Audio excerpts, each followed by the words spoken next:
ठीक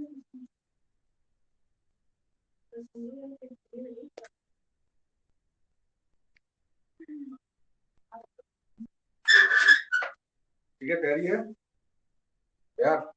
चलिए, केमिस्ट्री पढ़ रहे हैं हम लोग, ठीक है। ट्रेंडिंग टॉपिक का हम लोग केमिस्ट्री का ये दूसरा वीडियो है। ये पहला वाला कल हम लोगों ने कर लिया था, आज हम दूसरा वीडियो लेकर आए हैं। और कर क्या रहे हैं हम लोग? 2021, 22, 23 में जो जो एग्जाम्स हुए हैं, खासकर पीसीएस वाले, जैसे कि यूपी पीसीएस, ठीक है। तो कल हमने जो किया था वो यूपी पीसीएस 21 और 22 के जो क्वेश्चंस थे उनको पढ़ा, साथ में उनसे संबंधित जो रेंज है उसे कवर करने की कोशिश की है, ठीक है। और आज हम पढ़ेंगे 2023 यूपी से 2023 आरओ और यूपीएससी।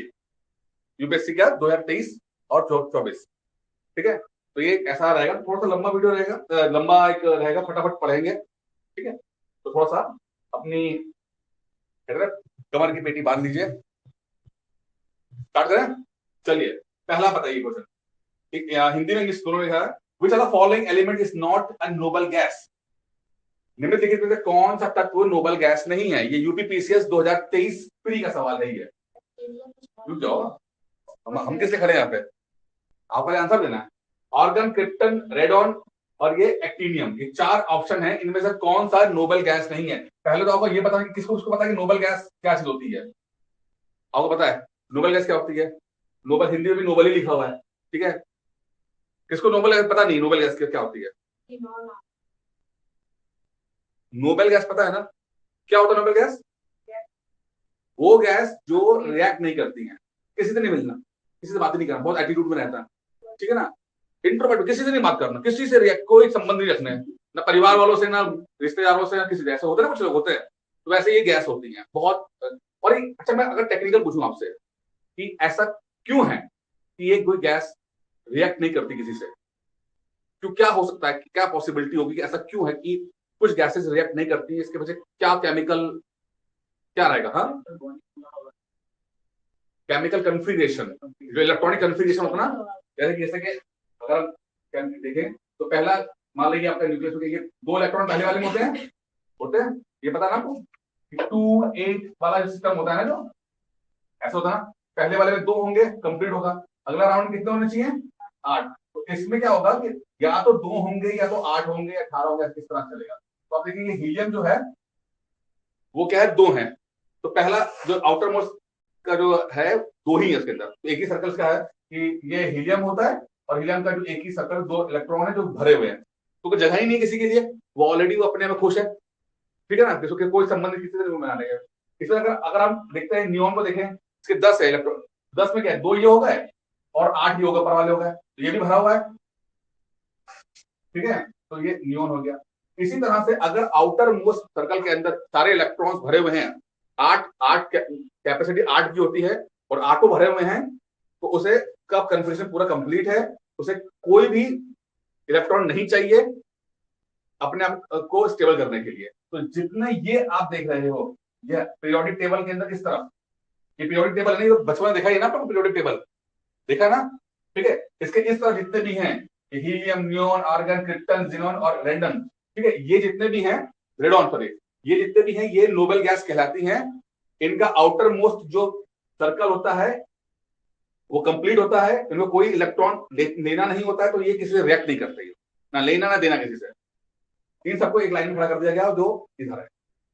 तो इसमें से कौन सा, जो 4 ऑप्शन से कौन सा है जो इसके अंदर नहीं है? कौन सा नहीं है? एक्टिनियम। एक्टिनियम जो है वो नोबल गैस नहीं है। समझ में आया तुम्हें कि ज्यादा हो गया केमिस्ट्री? बताओ, क्योंकि आपसे ये पूछ सकता है ना कि वो भी पूछेंगे सिंपल कि नोबल गैस कौन सी होती है, तो आपने 4 ऑप्शन दे दिए, इसमें एक ऑप्शन निकाल लीजिए, ठीक है ना। समझ में आ गया नोबल गैस क्या होता है, ये पता लग गया, ठीक है। अच्छा, आप पीरियोडिक टेबल देखो, आप ये पीरियोडिक टेबल है। अगर ये इसमें इसमें और इसमें क्या फर्क होगा? ये या जो जीरो वाला जो उसका ग्रुप है और ये फर्स्ट वाला ग्रुप है, इसमें क्या फर्क होगा? क्या फर्क हो सकता है बेसिकली? ये अदर गैसेस से मिक्स नहीं होता होगा। बिल्कुल, ये सबसे कम मिक्स होते हैं और ये सबसे ज्यादा मिक्स होता है। मतलब इनकी बॉन्डिंग सबसे तेज बनती है। ये लाल रंग के बहुत सबसे दोस्ती हो जाती है भाई, जैसे गए नए शादी ब्याह में गए, नया माहौल मिला, तुरंत दोस्ती हो गई। होते हैं ना कुछ लोग तुरंत दोस्ती कर लेते हैं, ठीक है। और ये कुछ लोग ऐसे तो बिल्कुल मुंह फुलाए रहते हैं, नहीं मिलना भाई। तो ये मुंह इसलिए फुलाए क्योंकि इनके सारी जरूरतें पूरी हो गई हैं, इनकी कोई जरूरत ही नहीं है इससे, ठीक है। इनका क्या है, इनके आउटर मोस्ट सर्कल में कितने इलेक्ट्रॉन खाली होंगे, एक खाली होगा। जैसे वो एक को दे देंगे वो उनका कंफ्यूजन कंप्लीट हो जाएगा। या तो दे देते हैं, इसमें आपका NaCl का तो आपको पता ही है, सबसे इंटरेस्टिंग NH क्लोरीन है, यहाँ पे दिख रहा है, तुरंत वो इतना एक देता है। तो ये सबसे ज्यादा रिएक्ट करेंगे, सबसे कम ये रिएक्ट करेंगे, ये दो हैं। तो सबसे कम से सबसे ज्यादा के बीच में समझिए, ये सबसे तेजी से रिएक्ट करेंगे, सबसे कम रिएक्ट करेंगे, ये चीजें हैं, ठीक है। अभी थोड़ा सा और पढ़ेंगे इसको, ठीक है, पीरियोडिक टेबल के, क्योंकि पीरियोडिक टेबल के ऊपर सवाल अगर आया हुआ है तो जरूरी नहीं कि नोबेल गैस ही पूछ लिया जाए, दो तीन चीजें और ध्यान रखेंगे हम लोग।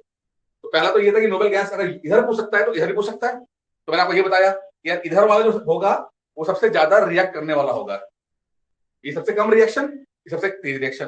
समझ में आ गया, ठीक है। अच्छा, एक चीज और देख लेते हैं यहाँ पर हीलियम देख रहे हो आप। ये हीलियम जो है, वैसे तो सबकी अपनी अपनी प्रॉपर्टी है, लेकिन जो हीलियम देख रहे हो आप, हीलियम एक वो गैस है जो कि सूर्य ग्रहण के समय खोजी गई थी। यानी सूर्य ग्रहण लगा था और उसको देखा जा रहा था सूर्य ग्रहण को, तो सूर्य ग्रहण के दौरान जो गैस की खोज हुई वो है हीलियम, ठीक है ना। जो गुब्बारे के अंदर हवा भरी जाती है वो हीलियम भरी जाती है, हाइड्रोजन नहीं भरी जाती, हीलियम भरी जाती है। क्यों?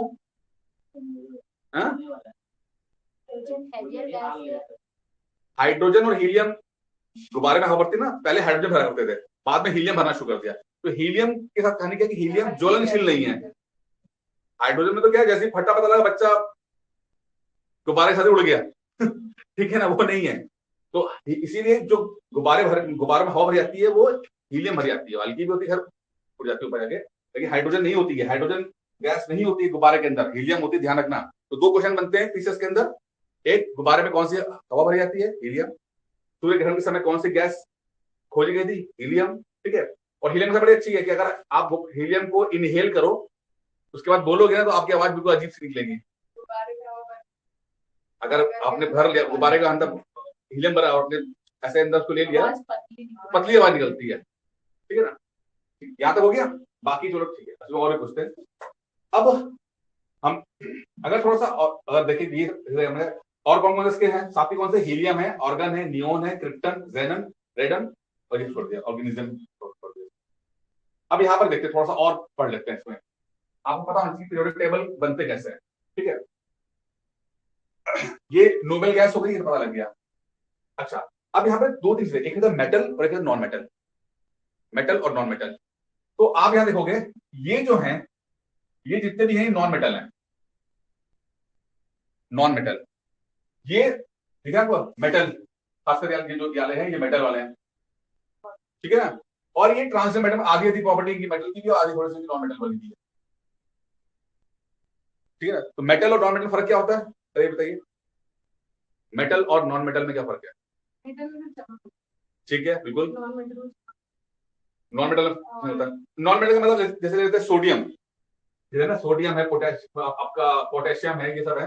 अगर इसको देखोगे चमक नहीं होगी इसके अंदर, लेकिन अगर आप यहाँ पे एल्यूमिनियम देख लो, आयरन देख लो, शाइन कर रहा होगा। फिर अगर आप सोडियम का रॉक रखा हुआ है उस पर अगर पत्थर मारोगे वो टूट के बिखर जाएगा, पूरा टूट जाता है। लेकिन अगर आप एल्यूमिनियम को मारोगे तो पीट पीट के उसको पतला शीट के रूप में कर सकते हो, तो एल्यूमिनियम फॉइल बना देते हैं मार मार के, मतलब कि वो मेलेबल और डक्टाइल से कहते हैं कि वो पीटा जा सकता है, तो पतला किया जा सकता है, तार बनाया जा सकता है। कॉपर का तार बनता है, बनता ही नहीं बनता है, कॉपर के पतले तार होते हैं ना, कि ठीक है। तो मेटल हुआ कि नॉन मेटल हुआ, मेटल हुआ, ठीक है। आप सोडियम के तार नहीं बना सकते, हाँ, एल्यूमिनियम फॉइल तभी तो ना। अब कभी कभी एल्यूमिनियम फॉइल कैसे बनता है, कभी देखो उसे पीटा जाता है, पीट के पतला कर दिया जाता है, और उसी को मिठाई के ऊपर एल्यूमिनियम की जो परत डाल दिया, एल्यूमिनियम परत होती है कि सिल्वर होता है, और एल्यूमिनियम फॉइल को चलो आप पराठा तो खाते ही होगे ना, खाने वाला वो लड्डू पे वो सिल्वर फॉइल, वो तो गोल्ड का, चलो सिल्वर भी देख लो, एल्यूमिनियम, तो सिल्वर एल्यूमिनियम दोनों दोनों की दोनों मेटल है, ठीक है ना।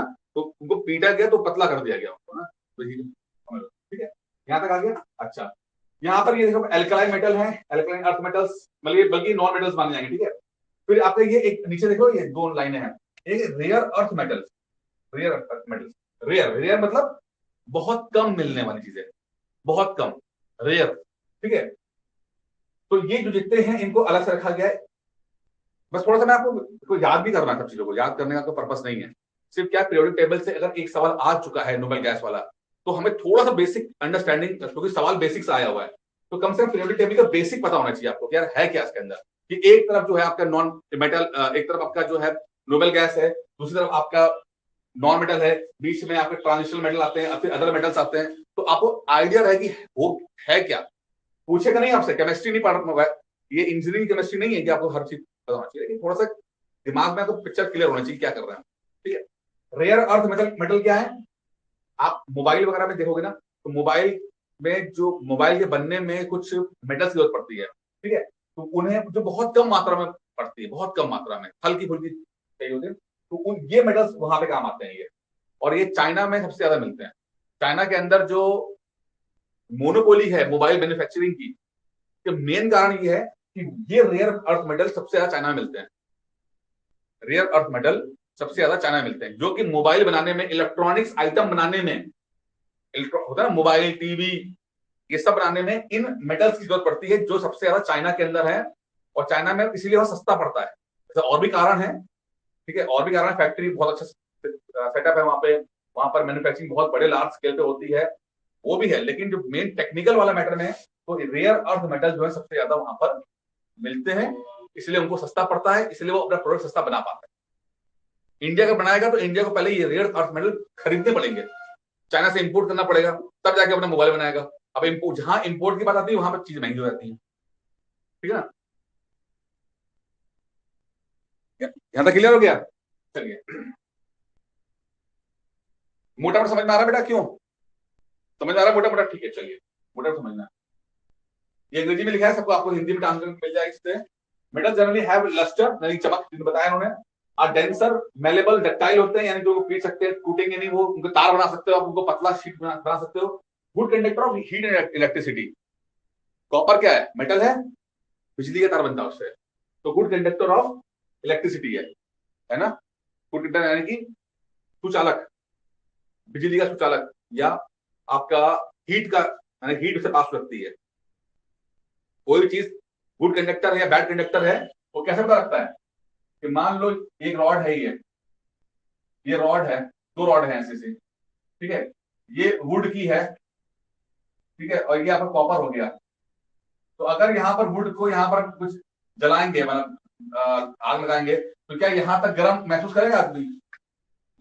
नहीं करेगा, ठीक है। तो हीट आगे नहीं जा पाएगी, हीट यहीं रुक जाएगी, बस यहीं रुक जाएगी। लेकिन अगर कॉपर को यहाँ जलाएंगे, तो कॉपर की हीट है वो यहाँ से यहाँ तक पहुंच जाती है।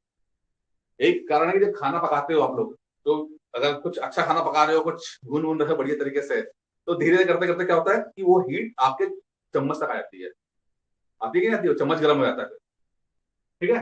तो कॉपर जो है गुड कंडक्टर ऑफ हीट और इलेक्ट्रिसिटी है। वुड जो है नहीं होता है, क्योंकि यहाँ पे ट्रांसफर नहीं होता, यहाँ पहुंचता नहीं, वो थोड़ा बहुत हीट रहेगा तो यहीं तक रह जाएगा। इसलिए माचिस को जलाओगे तो आप, हाथ नहीं जलता है जब तक आप एंटी, माचिस जल जल के आप बिल्कुल, आपका हाथ बिल्कुल पास में ना आ जाए, तब तक वो आप आग नहीं लगेगी आपके हाथ। अल्कलाइन मेटल पहला जो ग्रुप है हमारा, लेफ्ट हैंड साइड पे है, उसको अल्कलाइन मेटल्स बोलते हैं, ठीक है। याद रखिए टेक्निकल नेम है। अल्कलाइन मेटल कौन सा है? ये वाला, पहला वाला, ये पहला ग्रुप जो सबसे ज्यादा रिएक्ट करता है, ठीक है।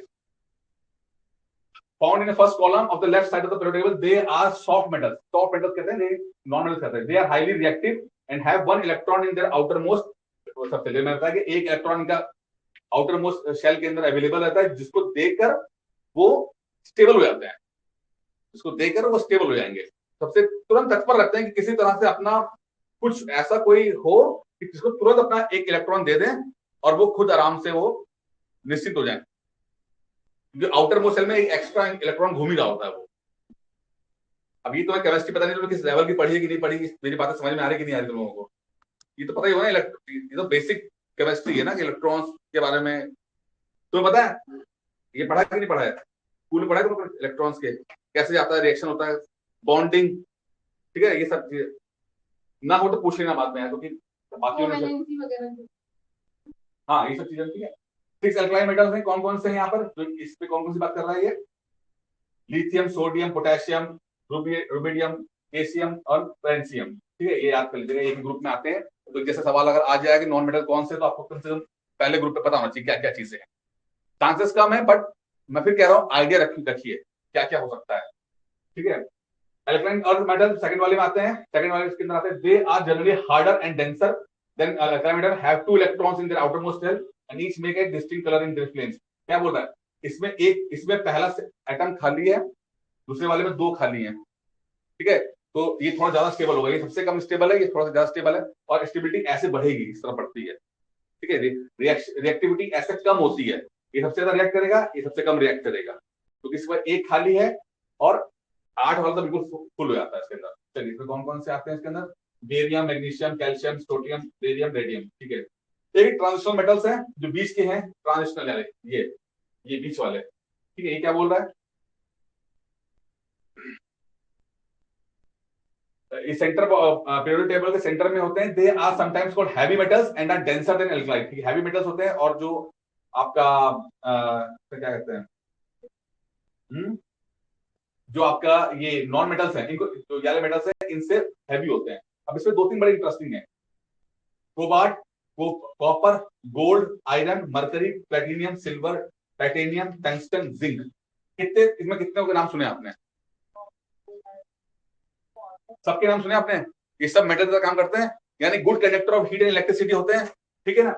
यही कारण है, चलिए, कि बल्ब के अंदर कौन सा होता है, ना ये बल्ब देखा ना, तो कौन सा होता है, टंगस्टन होता है, टंगस्टन।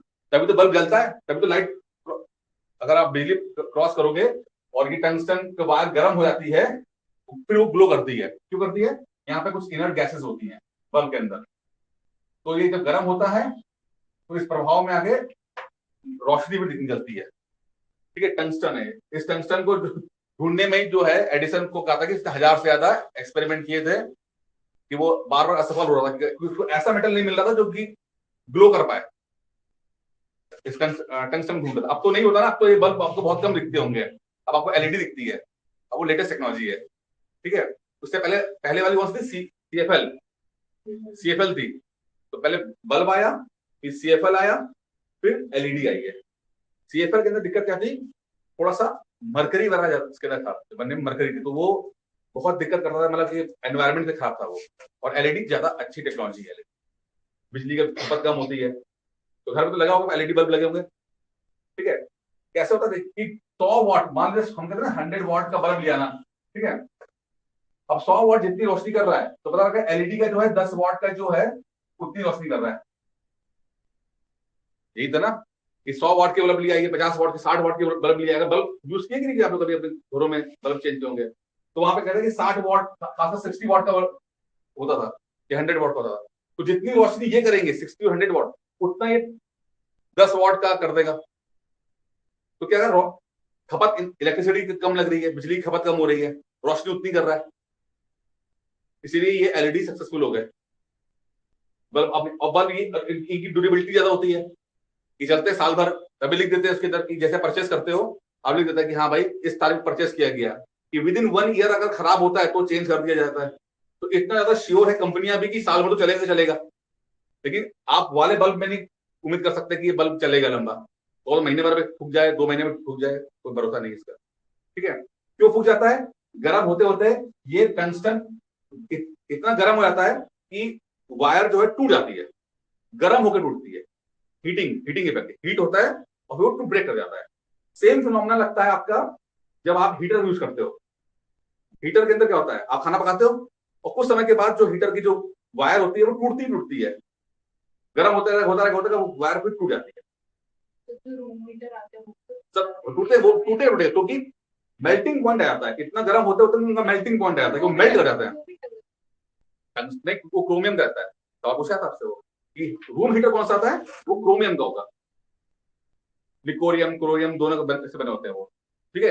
ये सब ऐसे क्वेश्चन हैं, याद नहीं, ये सब पीछे में आए हुए सवाल नहीं, और रेंडमली हम लोग केमिस्ट्री से फिजिक्स की तरफ बढ़ गए, ठीक है।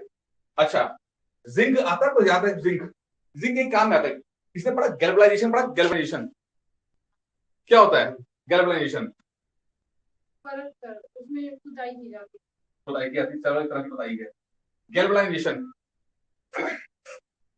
जैसे मान लो कि आपके पास कोई बर्तन है, तो उसको समझते इस तरह से समझते हैं, लोहा है, लोहे आपने लोहे खरीद के लाए, लोहे को आपने ऐसे रख दिया, कुछ समय में उसको हवा लगी, पानी हल्का सा लगा, और आप क्या देखते हो कि लोहे के अंदर रस्टिंग होना शुरू होती है। रस्टिंग मतलब जंग लगता है, और जंग लगने केमिकल प्रोसेस क्या है? Ferrous converted to ferrous oxide, Fe converted to Fe2O3। तो Fe तो काम का है, फेरस तो काम का है, लो, लेकिन Fe2O3 काम का नहीं, क्योंकि Fe2O3 जो होता है वो भुरभुरा भुरभुरा होता है, काम का नहीं है। तो लोहे को हम बनाते कैसे हैं? जंग लगने से तो पेंट करते हैं। पेंट करने का मतलब क्या होता है कि जो एयर और वाटर का जो कांटेक्ट है वो लोहे पे ना हो पाए, तो एक परत बीच में ले आते हैं। क्लियर है यहां तक? आप मकान बनाओगे तो अगर लोहे की ग्रिल आएगी तो बोलेंगे प्राइमर लगा दो उसके ऊपर, अगर बगल लगा दो। प्राइमर क्या होता है? एक पेंट होता है जो कि कांटेक्ट नहीं होने देता है। अगर आप प्राइमर नहीं लगाओगे तो धीरे धीरे वो पानी और हवा लगाएगा और रस्टिंग हो जाएगी, जंग खराब हो जाएगा, ठीक है। अब सेम चीज कॉन्सेप्ट जो है, अगर कोई बर्तन लिया आपने, ठीक है, और उस बर्तन के अंदर मान लो कॉपर का बर्तन है, उसमें जंग लगने की संभावना है, तो क्या करते हैं? उसके ऊपर जिंक की परत चढ़ा लेते हैं। तो बर्तन है, ठीक है, उस पर जिंक का कवर, एक पतली पतली एक तरह पूरी कवर बन जाएगी। तो बर्तन लिया, सिंपल सा है, ये बर्तन है आपका है, ठीक है, इसके ऊपर पूरा सा एक पतला पतला सा एक कवर चढ़ा दिया गया, इसे बोलते हैं गैल्वेनाइजेशन, कहते हैं ना, ये कोटिंग, ये कोट चढ़ा दिया इसका, तो ये खराब ही नहीं होगा, ये तो जंग नहीं लगेगा उसको। तो ये प्रोसेस जो जिससे कि बर्तनों के ऊपर जिंक की परत चढ़ा जाती है, उसको गैल्वेनाइजेशन कहते हैं, ठीक है। कभी ऐसे महसूस किया, देखा कभी बर्तन ऐसा जिसके ऊपर कुछ परत चढ़ी हो? टेफ्लॉन, टेफ्लॉन चढ़ जाता, ठीक है, वो भी टेफ्लॉन है, नॉन ठीक है। स्टिक। हाँ, लेकिन जब जिंक चढ़ेगा तो गैल्वेनाइजेशन हो जाएगा। जब जिंक चढ़ेगा, और जिंक कई जगह चढ़ता है वो। अब पुराने जमाने में कढ़ाई वढ़ाई होती थी यार, देखो ना, कढ़ाई पुराने जमाने के, तो टेफ्लॉन आ गया, लेकिन पुराने जमाने में कढ़ाई ही इस तरह से की जाती थी। गैल्वेनाइजेशन होता है, ठीक है। फिर आपका कोबाल्ट, तो हमें पता है कि कॉपर, गोल्ड, आयरन, ठीक है। मरकरी, मरकरी की खासियत क्या है? मरकरी जो है वो एक मेटल है जो कि रूम टेम्परेचर पर लिक्विड स्टेट में रहता है। एक ऐसा मेटल, लिख लो एग्जाम में आएगा, मरकरी यानी पारा, एक ऐसा मेटल जो कि रूम टेम्परेचर पे यानी कि 25, 30, 35 डिग्री सेंटीग्रेड पे वो लिक्विड फॉर्म में रहेगा, पानी के फॉर्म में रहेगा। बाकी सारे मेटल्स जो होते हैं वो सॉलिड फॉर्म में होते हैं, जैसे लोहा, आयरन, कॉपर, ये सब सॉलिड फॉर्म में होते हैं, लेकिन मरकरी जो है वो रूम टेम्परेचर के ऊपर लिक्विड फॉर्म में रहेगा, ठीक है। कभी, और इसकी डेंसिटी सबसे ज्यादा होती है, बहुत भारी होता है, ठीक है। एक सिल्वर आ गया आपका। सिल्वर और गोल्ड में अगर कंपेयर करें, सिल्वर बहुत काम की चीज होती है। सबसे ज्यादा सबसे ज्यादा जो इलेक्ट्रिसिटी पास कराने में या इस तरह के जो काम में ना, गुड कंडक्टर में, सिल्वर बहुत ज्यादा काम का है। इसलिए सिल्वर की ना बहुत ज्यादा कमर्शियल वैल्यू बहुत ज्यादा है, मतलब कमर्शियल ये इंडस्ट्रियल वैल्यू। गोल्ड की कमर्शियल वैल्यू ज्यादा है, गोल्ड ज्वेलरी में काम आता है, लेकिन वो किसी यूज में काम नहीं आता, इंडस्ट्री में लग रहा हो, कहीं लग रहा हो। सिल्वर कई जगह पर इस्तेमाल हो जाता है, ठीक है। तो भाई वो गोल्ड जो है आपका वो ज्यादा इस्तेमाल हो रहा है, महंगा रहता है, लेकिन उसका अलग पर्पस है, लेकिन इंडस्ट्रियल काम में सिल्वर ज्यादा रहता है सिल्वर। चलिए, रियर अर्थ मैंने पढ़ाई दी आपका, इसमें सीरियम, प्रोमीथियम, गैडोलिनियम, ये सब पढ़ लीजिएगा, कोई बात नहीं, ठीक है। ये सब आप कुछ नहीं खास नहीं पढ़ लेना, कोई दिक्कत नहीं है इसमें। अब एलिमेंट सब ठीक है। अब अगला सवाल देखते हैं, which of the following is known as a laughing gas? निम्नलिखित में अरे हाँ ठीक है, निम्नलिखित में किसे हंसी पैदा करने वाली गैस के रूप में माना जाता है? Ammonia, nitrous oxide, carbon monoxide, chlorofluorocarbon. एक गैस है नाइट्रस ऑक्साइड, ठीक है, N2O, नाइट्रस ऑक्साइड क्या है, N2O। लिख लो, एक सवाल आया था N2O, मुझे लोगों को पता नहीं था कि फॉर्मूला क्या होता है इसका, ठीक है, जो कि आपका हंसने का आता है। अब बोलोगे हंसने का मतलब क्या है, ये क्या इसका मतलब, तो बताऊंगा आपको कि ऑपरेशन वगैरह में जब ऑपरेशन होता है, सर्जरी हो रही है, तो इन गैसेस को करके थोड़ा सा वो पेशेंट को एक सही फील कराने की रहती है, इसको सही फील करे वो एक तरह का। फिर इतना मत करो, तो मारी मत दो यार, तो गुदगुदी करोगे तो मर जाएगा आदमी, ज्यादा जबरदस्ती करते रहोगे तो, हद से ज्यादा करोगे तो गुदगुदी में मर जाता है आदमी। मतलब यहाँ पे कहने का मतलब है कि आदमी को थोड़ा सा आती है, ठीक है। तो नाइट्रस ऑक्साइड खासकर ये जो इस्तेमाल होता है एक तरह का जब ऑपरेशन वगैरह हो रहा है तो बेहोशी होशी के समय पे जो होता है ना, जैसे क्या बोलते हैं बेहोशी वाले को, एनेस्थीसिया, हाँ, तो एनेस्थीसिया के टाइप पे ये दी जाती है, ठीक है, इस्तेमाल होती है, कहीं इस्तेमाल होती है, ठीक है। तो एनेस्थीसिया में जब दी जाएगी तो तब भी तो हंसी अरे आएगी। कई वो मैं कह रहा हूँ अच्छा अगर थोड़ी मात्रा में नहीं तो अच्छा फील करोगे खाली, बस डरे हुए नहीं। मुझे पता कि डर के मारे हार्ट फेल हो गया, कुछ लोग तो इतना डरते हैं ऑपरेशन थिएटर तक। कभी गए हो ऑपरेशन थिएटर, कभी फील किया आपने, कभी हुआ ऑपरेशन होगा अच्छा, तो कभी क्या होता है ना, ऑपरेशन तो खतरनाक नहीं होता है, लेकिन वहाँ का एनवायरमेंट बड़ा खतरनाक होता है। वो आपको इतने बड़े बड़ी चीज दिखा देंगी, लाइट वाइट ये वो, तो आप ना अजीब सा वो बहुत नर्वस है साथ, ये मतलब सच है, होता कुछ मेरी है। नानी की डेथ हो गई। चलो वो एक्सट्रीम लेवल पे नहीं जाते, मैं आपसे बता रहा हूँ कि उनको माइनर अटैक आ गया था ऑपरेशन हाँ, तो यही इसी वही बात है ना, तो अटैक करता है, घबरा जाता हो गई निकली है, घबरा जाता है, तो घबराने होती है, तो आदमी थोड़ा रिलैक्स फील करे, थोड़ा सा डरे ना, पता गया वो पथरी का इलाज कराने गया, वो डर के मारे हार्ट फेल हुआ जा रहा है, ये सब भी ना हो, थोड़ा सा रिलैक्स फील करे, थोड़ा सा एनेस्थीसिया दे दिया था कि थोड़ा सा बेहोशी के साथ साथ एक नेचुरल इफेक्ट कि हाँ थोड़ा सा वो अच्छा फील करे, और हार्ट फेल ना हो जाए उसका। कुछ लोग बहुत डरते हैं ना, हमारे मामा जी हैं बहुत डरते हैं, उनका पथरी का ऑपरेशन हुआ था तो पूरा रिश्तेदार आ गए थे उनको मोटिवेट करने के लिए, यार कोई बात नहीं, यू कैन डू इट होता है, लेकिन कुछ लोगों को डर लगता है। आप में डरते हो जो ऑपरेशन वगैरह से? तो मैं तो एमआरआई मेरा हुआ था, तो मैं तो उसके अंदर जाने जो मशीन लेके घबराते हो? हाँ, तो मैंने कहा पापा से लगाई, मैं पाऊँ में कहीं से अंदर जाऊँ, पाऊँ से नहीं उठा के लाएंगे, लाद के ले जाएंगे। फिर पता है मुझे पूरा अंदर तक ले गया। अच्छा चलो समझ में आ गया, क्यों तो समझ में आ गया, ये क्वेश्चन अपने आप में फिक्स क्वेश्चन है, ठीक है। अब देखिए क्लोरोफ्लोरोकार्बन आपने सुना है ना, क्या सुना है, क्या करता है ये, ग्रीन हाउस गैसेस के बारे में, ठीक है ना, यहाँ पे आ गया, ठीक है। नाइट्रोजन, कार्बन मोनोऑक्साइड क्या होता है, दम घोटू गैस, ठीक है ना, अमोनिया, अमोनिया ही आता है, अमोनिया सर, अमोनिया, ठीक है, हल्के थोड़ी मतलब काम हो सकते हैं। अच्छा सुनो, अब ये कुछ गैसेस हैं, मैंने अलग से किया है, अरे यार देखो मतलब की बात में डिस्कशन किया करो, 10 गैसेस हैं देख लो, क्योंकि हमें एक आ चुका है, नाइट्रस ऑक्साइड पूछ चुका है, तो हम ये उम्मीद करते हैं कि अगर इसी ट्रेंड पे चलते वक्त दूसरे गैसेस के बारे में पूछते तो क्या होगा, ठीक है ना। तो मैंने 10 गैसेस डाली हैं, उनके यूसेज डाले हैं। जैसे ऑक्सीजन जो है वेल्डिंग में काम आता है, पता है किसी को, वेल्डिंग में काम आता है।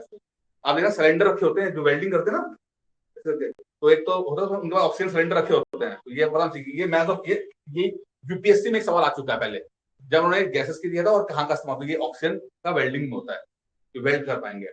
वेल्डिंग में क्या होता है ना, वो मतलब दो ये लकड़ी लोहे के होंगे, दोनों को यहाँ पिघलाएंगे, हाँ, और एक तीसरा जो एक उसका एक मेटल होता है उसके साथ वो जोड़ देते हैं उसको, वेल्डिंग कहते हैं। तो वहां पर ऑक्सीजन होता है, मेडिकल यूज में तो होता है लेकिन वेल्डिंग ये इंपॉर्टेंट ज्यादा है, ठीक है ना।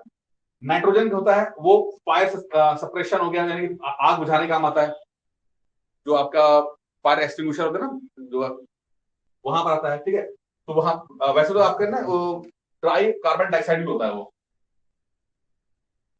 ट्राई कार्बन देखा आपने वो, अगर फायर एक्सटिंग्विशर खोलोगे ना तो उसमें से बिल्कुल पाउडर निकलता है, एक तरह का फोम यहाँ निकलता है टाइप का, वो करते क्या है, वो एक लेयर बना देते हैं कि एयर की और जो आग के बीच में एक लेयर आ जाए जिससे कि हवा पहुंचे ना, तो वो ड्राई कार्बन डाइऑक्साइड होता है। लेकिन यहाँ पर नाइट्रोजन भी इस्तेमाल कर सकते हैं हम लोग, कोई दिक्कत नहीं है, ठीक है। हीलियम बैलून बच्चों को गुब्बारा फुलाने में काम आता है, ठीक है। आर्गन वेल्डिंग में काम आ रहा है, ठीक है। कार्बन डाइऑक्साइड जो आप कोल्ड ड्रिंक पीते हैं, कार्बोनेटेड सॉफ्ट ड्रिंक, वहां पे आता है। एक मशीन देखिए आप लोगों ने कभी, घर वाली मशीन जो कोल्ड ड्रिंक बनती है, कभी घर आपके पास है कि नहीं है, उसमें एक सिलेंडर लगा देते हैं और उसको, और कॉन्सेंट्रेटेड जो सिरप होता है वो ग्लास डालिए और मशीन पे दबाइए तो सोडा बन जाता है, और फिर आप कोल्ड ड्रिंक मतलब वो है जो सॉफ्ट ड्रिंक होती है उससे पीते हैं, वो घर जैसे जो काम मशीन जो कोल्ड ड्रिंक थम्स अप वगैरह जो करते हैं वो काम आप घर पे कर सकते हैं, मशीन होती है ये, इसके अंदर कार्बन डाइऑक्साइड वाला ही ट्यूब वो लगा होता है, शायद नहीं किया आप लोगों ने, लेकिन कॉफी वाली ना कोल्ड ड्रिंक वाली तरह कार्बोनेटेड है ना, है हम तो कोल्ड ड्रिंक वाले थे भाई, और घर पे था लेकिन हाँ टेस्ट थोड़ा सा उतना लेवल का नहीं होता क्योंकि क्या होता है नॉर्मल सा है, बहुत पुरानी मशीन है। कहीं दिखा होगा आप लोगों ने इसमें ऐसे सिलेंडर लगा तो इसको बोलते हैं कार्बोनेटेड वाटर बोलते हैं ना, एक अंग्रेजी कार्बोनेटेड, तो कार्बन डाइऑक्साइड वाला इसके अंदर होता है, ये शब्द लिखा होता है कार्बोनेटेड, कार्बोनेटेड में कार्बन डाइऑक्साइड मिला हुआ कार्बन।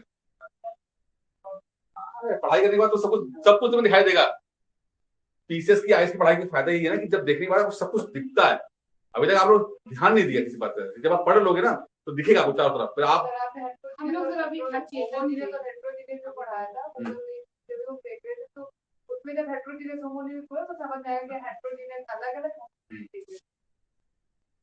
ये वर्ड के इस्तेमाल नॉर्मल कन्वर्सेशन में होते हैं कि होमोजीनियस एनवायरनमेंट होना चाहिए, हेट्रोजीनियस के कंपनी में कैसा एनवायरनमेंट हो होमोजीनियस हो तो बहुत दिक्कत होती है, ये तो हेट्रोजीनियस होना चाहिए, यानी कि अगर सिर्फ पुरुष पुरुष काम कर रहे हैं तो खराब है, महिला महिला काम कर रही तो खराब है, इसको बोलते हैं होमोजीनियस एनवायरनमेंट।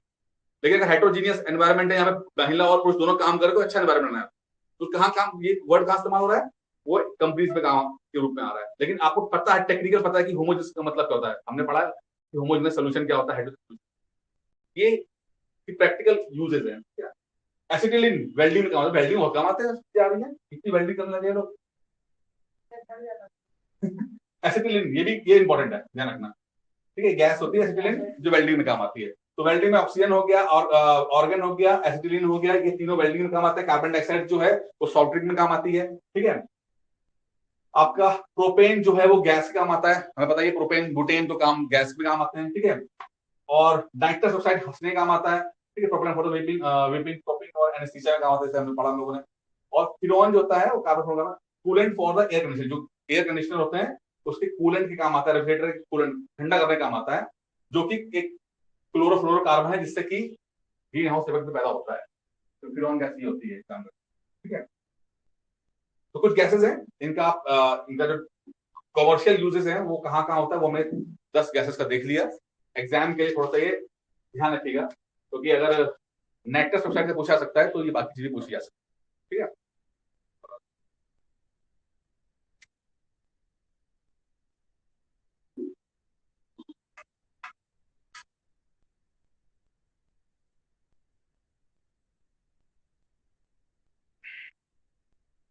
आगे बढ़े, चलिए अब अगला क्वेश्चन है, निम्नलिखित में से प्राकृतिक रेशम का एक घटक कौन सा है, which among the following is a constituent of natural silk, silk की बात कर रहे हैं, सिल्क के कपड़े पहने आप लोगों ने, सिल्क कैसे बनता है, किस चीज से बनता है, कौन से फसल से बनता है सिल्क, रेशम, आंसर हुआ ये, सिल्क कैसे बनता है, रेशम से बनता है, क्या आंसर हुआ, आपने गलत आंसर दिया भाई, मैं रेशम और सिल्क एक ही तो होता है, कौन सा फसल से होता है, सिल्क कैसे निकलता है, कहाँ पे कौन से मिट्टी में उपजाऊ मिट्टी में होता है सिल्क, मैं कंफ्यूज किया भाई, कंफ्यूज हुए जा रहा वही तो बोल रहा हूँ, वही तो कंफ्यूज कर रहा हूँ मैं तुम लोगों को, तुम लोग हुए भी जा रहे हो कंफ्यूज। सिल्क एक वॉर्म होता है, ठीक है ना, जिसके ऊपर वो सिल्क के फाइबर होता है उसको, हाँ उसको बेचारे उनको पालन पोषण किया जाता है, और जब वो बड़े हो जाते हैं तो उनको सब गर्म पानी में डाल के उनके ऊपर से वो चीज उतारी जाती है, ठीक है ना, सिल्क वॉर्म होते हैं। तो आपके कपड़ों के चक्कर में कितने जीव मरते हैं देख लीजिए, आपका शौक पूरा नहीं होता, बेचारा कुछ अपना कोई जान दे गया, ठीक है। और इसे क्या बोलते हैं, जो ये हम सिल्क के कीड़ों को पालते हैं, क्या बोलते हैं अंग्रेजी में, सेरिकल्चर, सेरिकल्चर बोलते हैं, ठीक है ना, तो याद रखना कई बार पूछा भी गया है सिल्क के बारे में, ठीक है। तो अब दो तरह की सिल्क होती है, एक होती है नेचुरल सिल्क, एक होती है आर्टिफिशियल तरीके से, ठीक है। तो नेचुरल सिल्क जो है वो शुरुआत में चाइना और इंडिया में पता लगी, खासकर चाइना के अंदर, और चाइना ने कम से कम 1000 साल तक ये टेक्नोलॉजी छुपा के रखी थी, बताया नहीं था किसी से, कि लोग जाते थे कहते खरीद लो हम तुम्हें बताएंगे नहीं टेक्नोलॉजी, 1000 साल तक चाइना ने रूल किया इस मामले में, ठीक है। वहां से धीरे धीरे इंडिया को पता लगा, वहीं से धीरे धीरे वेस्टर्न कल्चर कंट्रीज को पता लगा। शुरू में तो नेचुरल सिल्क जो थी बनाया गया, जिसके अंदर मुख्यतः कौन सी चीज होती है, फॉस्फोरस, नाइट्रोजन, मैग्नीशियम, पोटेशियम में नाइट्रोजन का बना होता है। जो सिल्क नेचुरल सिल्क होगा, प्राकृतिक रेशम जो होगा वो नाइट्रोजन का बना हुआ ही होगा, उसमें नाइट्रोजन का बना होगा, ठीक है।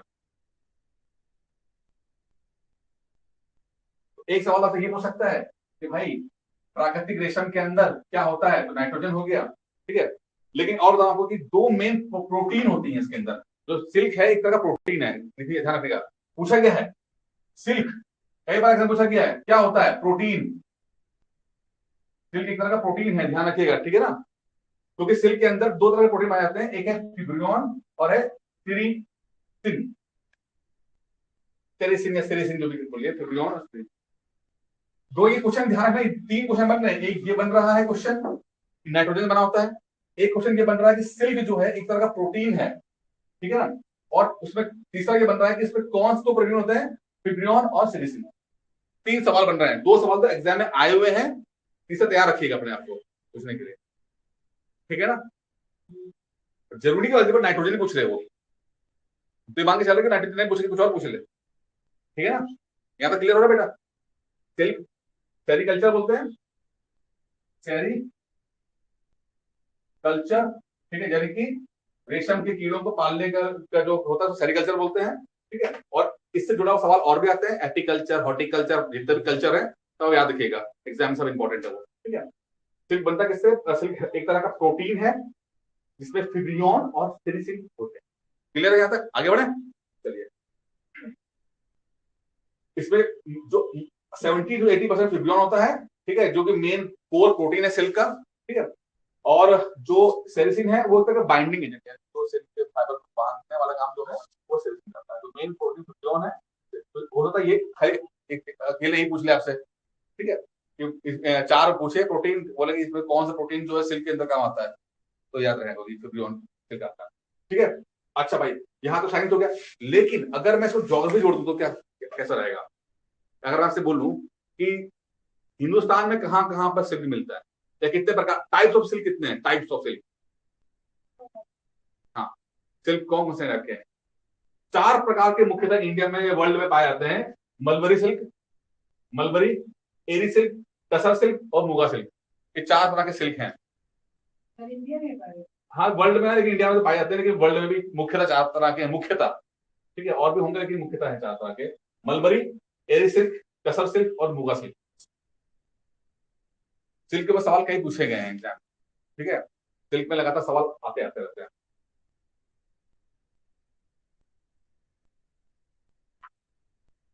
तो मलबरी हो गया, एरी हो गया, टसर हो गया और मुगा हो गया, ठीक है, ये लिख लिया। तो ये आंसर, अब इसी को हम जो आगे बढ़ाए अपने आंसर को, वो पूछेगा कि अच्छा बताओ, चलो ठीक है, तुमने चार बता दिया, अब बताओ कि हिंदुस्तान में कहां कहां पर कौन सा सिल्क मिलता होगा। सवाल आता है किस राज्य में किस प्रकार का सिल्क मिलता है, कौन सा लीडिंग एजेंट, उसके लिए फोटो बनाया, सिल्क मैप दे दिया आपको मैंने, दिखा आपको ये सिल्क है, ये चार, ये यहाँ 5-6 प्रकार के दिए हुए, लेकिन मुख्यतः हमारे चार पढ़ने हैं, मलबरी, टसर, एरी और मुगा, ये चार ऊपर के पढ़ने हैं।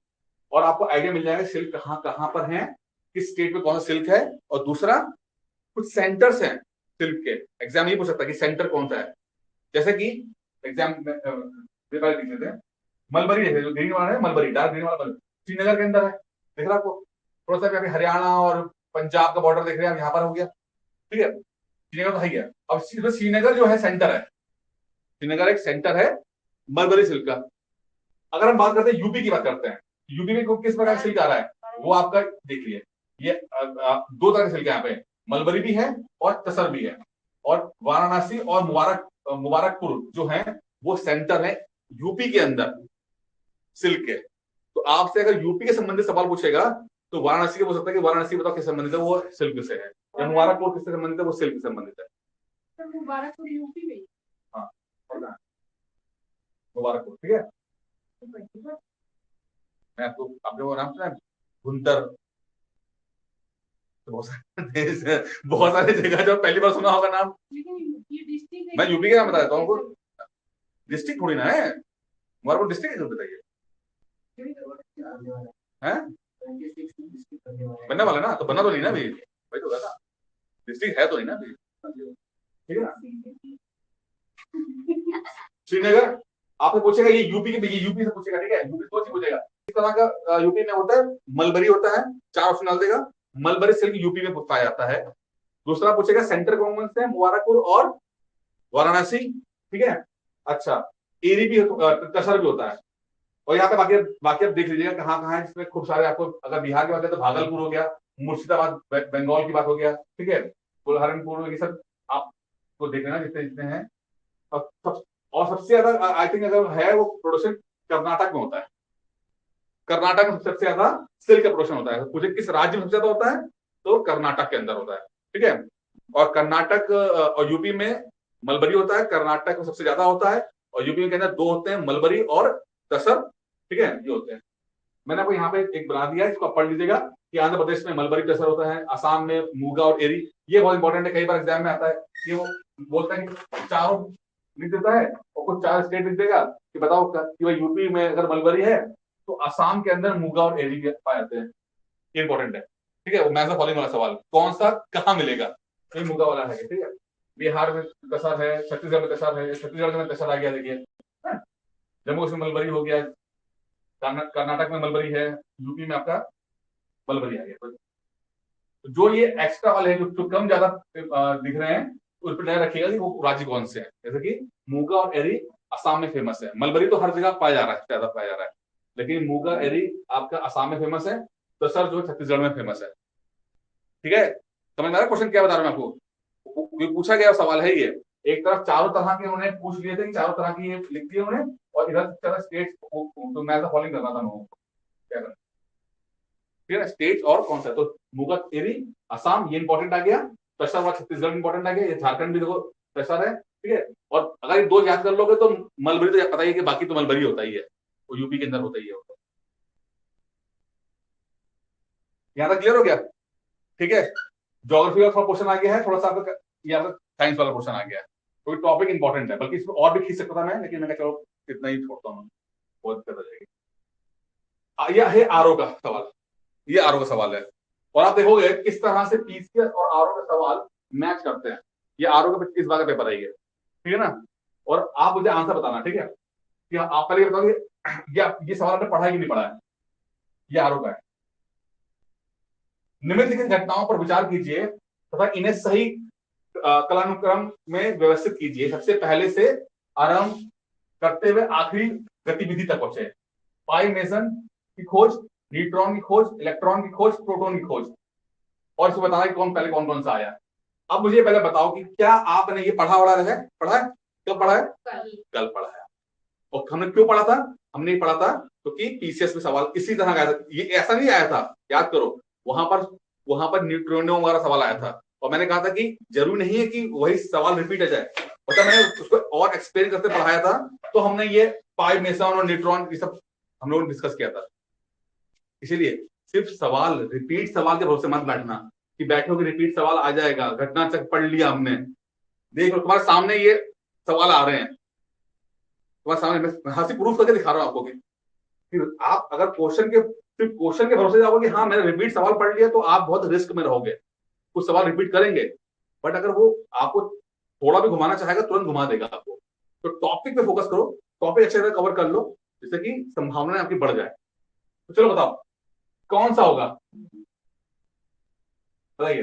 पहले किसी खोज हुई थी? पहले की इलेक्ट्रॉनिक खोज हुई थी, ठीक है, फर्स्ट हो गई। फिर क्या हुआ था खोज? फिर प्रोटॉन खोज हुई थी, इलेक्ट्रॉन का प्रोटॉन आ गया। मैं ये नहीं पूछना चाहिए था मुझे, इलेक्ट्रॉनिक खोज किसने की है? J Thomson. प्रोटॉन किसने की है? रदरफोर्ड, ठीक है। तीसरे नंबर पे न्यूट्रॉन आया और चौथे नंबर पे पाई मेसन आया, ठीक है ना। तो ये आपका थर्ड वाला राइट हो गया। और हमने कल कैसे किया था, ये देखो नोट्स में, आप देखो यहाँ पर है ना नोट्स, निकल दिया था मैंने। तो प्रूफ करता हुआ कि हम लोग सही डायरेक्शन में हैं, कि एग्जामिनर के सोच के साथ हम लोग मैच कर रहे हैं, हम लोग आगे के सब सही जा रहे हैं। बस हमें थोड़ा सा हिम्मत बना के रखनी है, सही फोकस करना है, और आप देखो कि सब कुछ दिख रहा है यहाँ पर, ठीक है ना। बस तैयार होके जाना, ठीक है। ये मैं नहीं पढ़ाऊंगा, पढ़ा चुका मैं कल। चलिए अगला क्वेश्चन देखते हैं, क्या हो गया। चलिए ये बताइए, पहले अंग्रेजी पढ़ लेते हैं, आप बताना बात मुझे। कंसीडर द फॉलोइंग स्टेटमेंट, ये भी आरओ का क्वेश्चन है। 2 क्वेश्चन का आरओ के 2 सवाल आते हैं, 2 3 सवाल आते हैं। तो दूसरा सवाल ये है, परासरण यानी कि ऑस्मोसिस होता है ना, ऑस्मोसिस होता है। उसके संदर्भ में दो कथन दिए गए, आपको बताना है कि कथन सही है गलत है। परासरण, अब आप लोग किस नाम से जानते हो? ऑस्मोसिस के नाम से जानते हो कि परासरण के नाम से जानते हो? ऑस्मोसिस के नाम से जानते हो। कहने लगे हिंदी हो लेकिन अंग्रेजी में पढ़ रहे हो। चलो तुम किसमें जानती हो? जानती ही नहीं हो। चलो कोई बात नहीं, चलिए कोई बात, पढ़ते पहले इंग्लिश पढ़ते हैं, वो इजी पड़ेगा आपको। If the semi permeable membrane is placed between the solvent and solution, the solvent molecules will flow through the membrane from the pure solvent to the solution. अब देखिए ये थोड़ा सा स्टेटमेंट है, आप समझिए क्या है।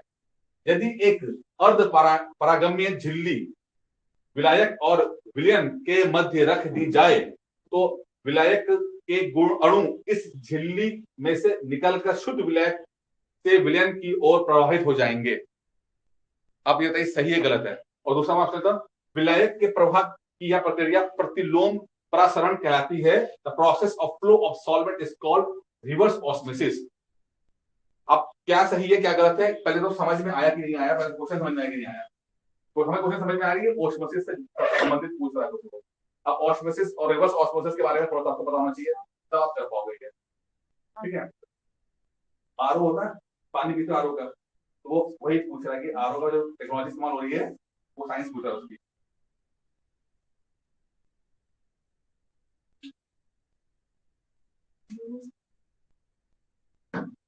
नीचे मत देखना, ये सब गलत हो सकता है ये। ठीक है, ठीक है, श्योर है हम लोग? क्या है आंसर? चलिए आगे देखते हैं, अभी पता लग जाएगा। अच्छा चलिए पहले देखते हैं कि होता क्या है, क्या अंग्रेजी पढ़ते हैं समझ में आएगा। द प्रोसेस वेयर सॉल्वेंट, अब देखिए दो चीजें बात कर रहा था, सॉल्वेंट और सोल्यूट। तो बात कर रहे थे ना, सॉल्वेंट एक दो चीज होती है ना, एक सॉल्यूशन के अंदर, एक सॉल्यूशन के अंदर क्या क्या होता है, एक होता है सॉल्वेंट और एक होता है सॉल्यूट। ठीक है ना, ये दोनों मिलते हैं तब ये सॉल्यूशन बनाते हैं। अब सॉल्वेंट क्या होता है? सॉल्वेंट होता है जैसे कि पानी, पानी है ना, पानी हो गया तो हम सॉल्वेंट बोलेंगे। जिसके अंदर कुछ घोला जाएगा, यानी जिसके अंदर घोला जाएगा, पानी के अंदर कुछ घोला जाएगा, कुछ क्या होगा, वो सॉल्यूट, जैसे कि नमक, सॉल्ट। समझ आ रहा है? सॉल्वेंट सॉल्यूट समझ आ रहा है? सॉल्वेंट क्या होगा, पानी टप हो जाएगा, और सॉल्यूट क्या हो गया, ये सॉल्ट है, शुगर है, वो सॉल्यूट है। ठीक है, और दोनों जब मिल जाएंगे तो एक सॉल्यूशन बनाएंगे, सॉल्ट सॉल्यूशन बना देंगे। ये तीन चीज समझ में आ रही है आपको? समझ आ रहा है तुम्हें क्यों बेटा? समझना है? सॉल्वेंट क्या होगा, एक पानी टाइप का चीज होगी, सॉल्यूट क्या होगी, सॉल्ट टाइप की चीज होगी, और दोनों को मिला देंगे तो सॉल्यूशन बन जाएगा। ये बेसिक चीज है, पहला स्टेप तो यही समझने वाली, क्योंकि जब यही समझ में नहीं आएगा तो और भी समझ में नहीं आ पाएगा। ठीक है, अच्छा अब वो क्या बोल रहा है, आगे बढ़े यहां से। अब वो क्या बोल रहा है कि the process where a solvent, solvent क्या, पानी, typically water, flows through a semi permeable membrane. अब समझते हैं कि क्या ये क्या चीज है, सेमी परमेएबल मेम्ब्रेन जो लिखा था, एक तरह का समझ लो एक ऐसा होगा जहां पर छोटे छोटे छेद होंगे इसके अंदर। ठीक है, ऐसे छेद होंगे जिसमें से अगर गुजारे जाएगा तो चीजें, कुछ चीजें रुक जाएंगी, कुछ चीजें पार हो जाएंगी। एक झिल्ली टाइप की कर देंगे, अगर कुछ इसको डाला गया छन्नी में से, तो छन्नी में से कुछ चीजें रुक जाती हैं, वो कुछ पार हो जाती हैं, तो इस तरह की छन्नी टाइप की है सेमी परमेएबल। परमेएबल का मतलब होता है कि आर पार जाना। ठीक है, पार पे जाना। सेमी है मतलब कि आधा अधूरा, कुछ जा सकता, कुछ नहीं आ पाएगा। ठीक है, मान लो कि जैसे चावल छानते हो, आटा छानते हो, ठीक है, तो वो तो आपका उसे बड़े लेवल पे आ गया, लेकिन अगर पानी के लेवल पे, छोटे लेवल पे पहुंचोगे तो वहां पर मेम्ब्रेन काम करता है, झिल्ली काम करती है। ठीक है, वो कुछ चीजों को पास करने अलाउ कर देगी, कुछ चीजों को पास करने अलाउ नहीं करेगी, वो रोक देगी वहां पे। ठीक है, तो एक तरह की छन्नी टाइप की होगी, है यहाँ पे छन्नी है। तो the process of where solvent यानी पानी flows through a semi-permeable membrane from region of lower solute concentration to region of higher solute concentration is called reverse osmosis। क्या बोल रहा है कि ऐसे जगह पर जहां पर, अच्छा अभी यहाँ एक वर्ड और आ रहा है, कॉन्सेंट्रेशन। ये कैसी होती है? जैसे हाँ, जैसे कि मान लो कि पानी 1 लीटर का है, अब एक लीटर पानी, दोनों में 1 लीटर पानी है। ठीक है, एक में 100 ग्राम नमक है, एक में 500 ग्राम नमक है, डाल दिया, मिक्स कर दिया, दो पानी है, 1 लीटर पानी, दो दो रखे, एक में 100 ग्राम पानी नमक डाला, एक में 500। तो हायर कॉन्सेंट्रेशन ऑफ सॉल्यूट कहाँ होगा? 500 वाले में। सॉल्यूट ज्यादा यहाँ पर है ना, हायर कॉन्सेंट्रेशन मतलब ज्यादा उसके अंदर होगा हायर कॉन्सेंट्रेशन, मतलब हायर ज्यादा, और लोअर कॉन्सेंट्रेशन का मतलब हो जाएगा कम वाला। ठीक है, समझ आ गया? अच्छा अब यहां देखते हैं क्या बोल रहा है कि the process where a solvent pani flows through a semi membrane membrane, जब वो एक झिल्ली से पास करेगा, कहां करेगा? जब लोअर सॉलिड कॉन्सेंट्रेशन से, जहां पे कम नमक होगा, टू हायर कॉन्सेंट्रेशन वाला, उसको हम कहते हैं रिवर्स ऑस्मोसिस। मैं आपको फोटो दिखा रहा हूं, समझ में आएगा। ये देखिए फोटो आप, अब हमें सारी चीजें पता लग गई हम लोगों को, 4-5 चीजें होती हैं पता लग गया। देखिए दो केसेस हैं, एक जब ऑस्मोसिस है, एक रिवर्स ऑस्मोसिस। तो ये दो अलग अलग फंडे हैं, एक ऑस्मोसिस होता है, एक रिवर्स ऑस्मोसिस, दो ये अलग अलग चीजें हैं, काम की तरह करके। यहाँ पर एक झिल्ली देख लो आप, ठीक है, ये है सेमी परमेबल मेम्ब्रेन झिल्ली, ठीक है। अच्छा यहां पर लगा दीजिए, अब देखिए क्या है, लोअर सॉलिड कॉन्सेंट्रेशन, यानी कि ऐसा सॉल्वेंट में ज्यादा कम सॉलिड होंगे, ठीक है, और ये है हायर, एक तरफ हायर वाला है, ठीक है। अब जब ऑस्मोसिस में क्या होगा, जब प्रेशर डालोगे तो पानी जो है जिसके अंदर कम वाला है वो इधर से मूव करके इधर जाएगा, यानी जब लोअर सॉलिड से जब हायर सॉलिड तक जाएंगे तो वो उसे हम ऑस्मोसिस कहते हैं। लो सॉलिड कॉन्सेंट्रेशन से हाई सॉलिड कॉन्सेंट्रेशन जाएंगे तो उसको हम बोलेंगे ऑस्मोसिस। लो सॉलिड कॉन्सेंट्रेशन से हाई सॉलिड कॉन्सेंट्रेशन में जाएंगे तो उसे बोलेंगे ऑस्मोसिस, ठीक है। लो से हाई में जा रहे हैं, ठीक है, मतलब कि यहाँ पर 100 ग्राम पानी था, यहाँ पर 500 ग्राम नमक था, तो 100 ग्राम नमक था, 500 ग्राम नमक था, तो 100 ग्राम वाला नमक वाला पानी जो है प्रेशर डालेंगे तो ये पार करके इधर जाएगा, तो उसे बोलेंगे ऑस्मोसिस। लेकिन जब इधर हम देखते हैं,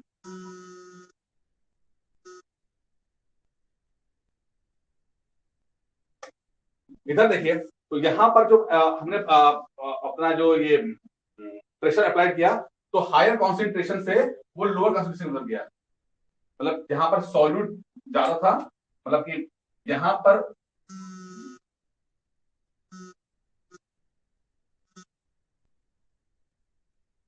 पर कॉन्सेंट्रेशन ज्यादा था, यानी 500 ग्राम था, और जब हमने फोर्स किया तो ये 100 ग्राम की तरफ पानी चला गया। यहाँ पर ये इससे जस्ट उल्टा हुआ है, यहाँ पर हायर कॉन्सेंट्रेशन से लोअर कॉन्सेंट्रेशन क्या है, यहाँ लोअर से हायर तरफ गया है। अब आपके घर में क्या होता है, आपके घर में नल से पानी आया, वो शुद्ध होता है कि ज्यादा शुद्ध, कम शुद्ध होता है? कम शुद्ध होता है, यानी कि उसमें क्या इंप्योरिटी ज्यादा होती है। नल से पानी आया, उसके अंदर इंप्योरिटी ज्यादा होगी, यानी अलग अलग प्रकार की चीजें होंगी, मिनरल्स होंगे पड़े होंगे, मेटल्स पड़े होंगे ना, कुछ ऐसे होंगे, यानी कि ऐसा होगा जो हायर कॉन्सेंट्रेशन होगा, यानी सॉल्यूट्स के अंदर अलग अलग प्रकार के सॉल्यूट्स होंगे, उसके अंदर उस पानी के अंदर अलग अलग सॉल्यूट्स होंगे। हायर जब प्रेशर डालेंगे तो क्या करेंगे, वो मेम्ब्रेन से पास करेगा, और दूसरी तरफ जो पानी है, जो कि ज्यादा प्योर वाला पानी, जिसमें जहां सॉलिड कम है, वो पानी वहां चल जाएगा, और इस झिल्ली में तो जो इम्प्योरिटी से रुक जाएंगी यहाँ पे, ये वाला हायर से लोअर है, ये हायर कॉन्सेंट्रेशन से लोअर कॉन्सेंट्रेशन जाएगा, ठीक है, और ये उल्टा है, और फिर ये लोअर टू हायर जाएगा।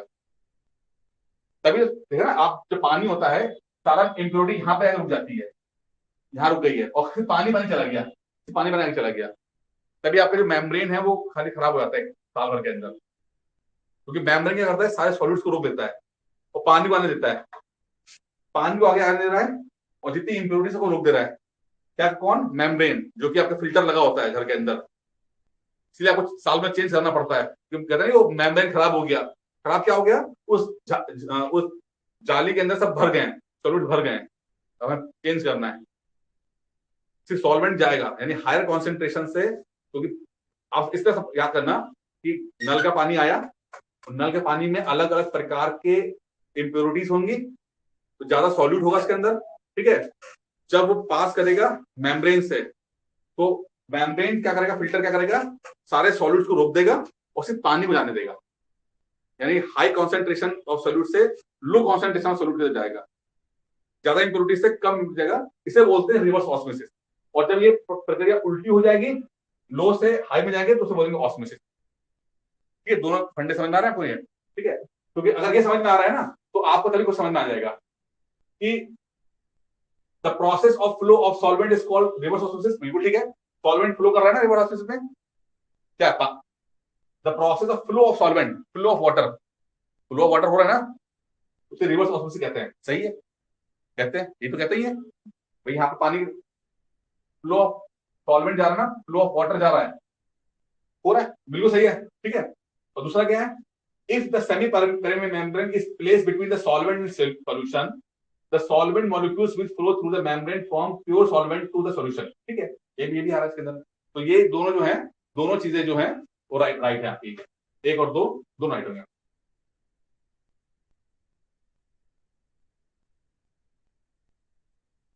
ठीक है। बाकी थोड़ा सा इसे पढ़ लीजिएगा, उम्मीद करता हूं समझ में आ गया होगा आपको।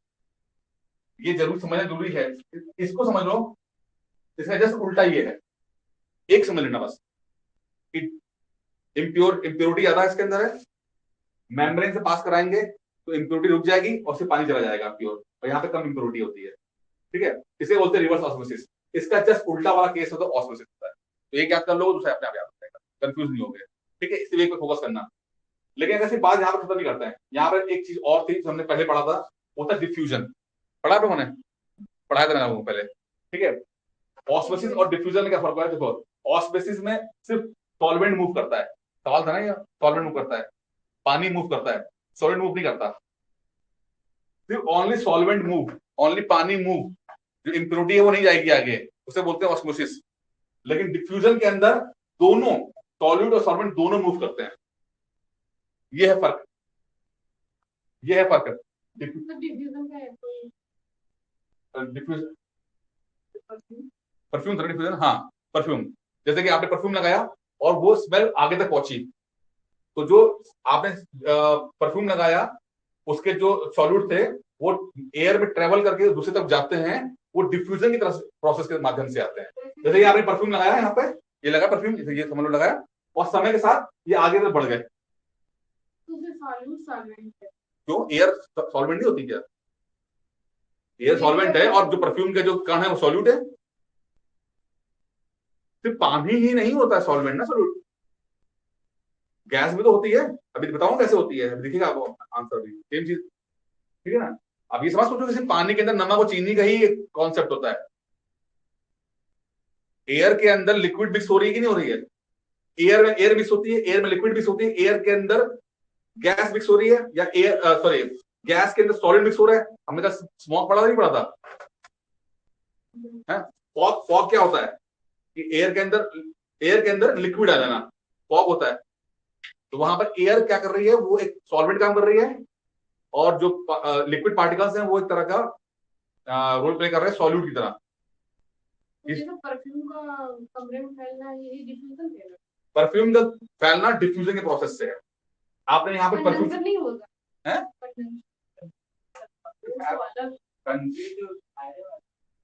अब आप बताइए, आपने यहाँ पर खड़े होकर लगाया परफ्यूम, स्प्रे किया, जब आपने स्प्रे किया तो सब क्या हुआ कि आपके शरीर पर सबसे ज्यादा परफ्यूम के कण आ गए, आते हैं।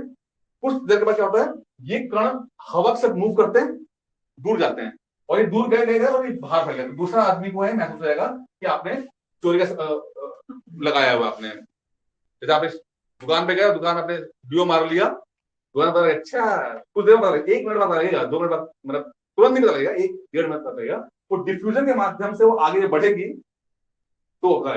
तो यहां पर क्या हो रहा है, सॉल्यूट और सॉल्वेंट दोनों मूव साथ करते हैं, यानी एयर भी मूव कर रही है और जो परफ्यूम का जो कण है वो मूव कर रहे हैं। तो ये हो गया डिफ्यूजन प्रोसेस। और यहां पर ऑस्मोसिस क्या है, खाली सॉल्वेंट मूव कर रहा है।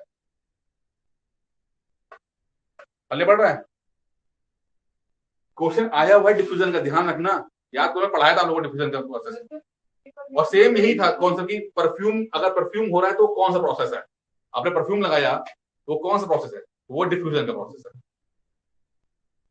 ठीक है। तुम्हें समझ में आया, पक्का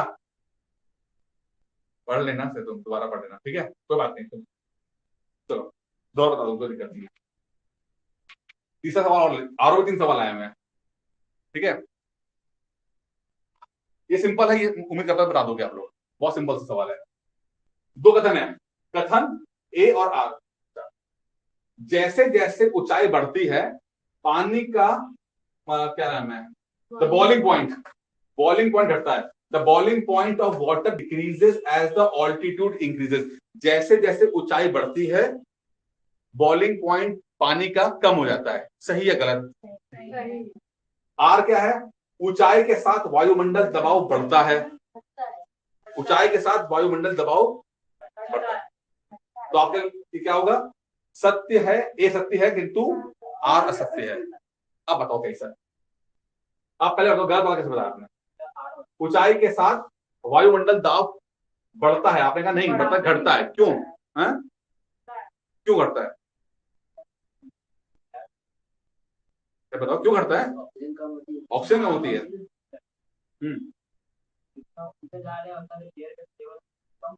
हाँ, ये देखिए, ये आप खड़े हैं, नीचे खड़े हैं, ठीक है? तो आपसे ऊपर जितने भी यहाँ पे जितने भी एयर एयर एयर बोल रहे, ऑक्सीजन नहीं बोल रहे, एयर एयर में सब आता है, नाइट्रोजन, ऑक्सीजन, कार्बन डाइऑक्साइड सब आते हैं ना। ये एयर के पार्टिकल्स जो हैं वो यहाँ पर हैं, तो इसका प्रेशर ज्यादा होगा, ज्यादा होगा। अगर आप ऊपर जाते हो, यहां पर जाओगे, तो यहाँ पर एयर का प्रेशर कम होगा। क्यों एयर का प्रेशर? क्यों? एयर के पार्टिकल्स कम होंगे। यहाँ पे तो इतने पार्टिकल्स एयर के हैं, तो इन सबका मिलकर प्रेशर इस पे लग रहा है, तो हायर प्रेशर है।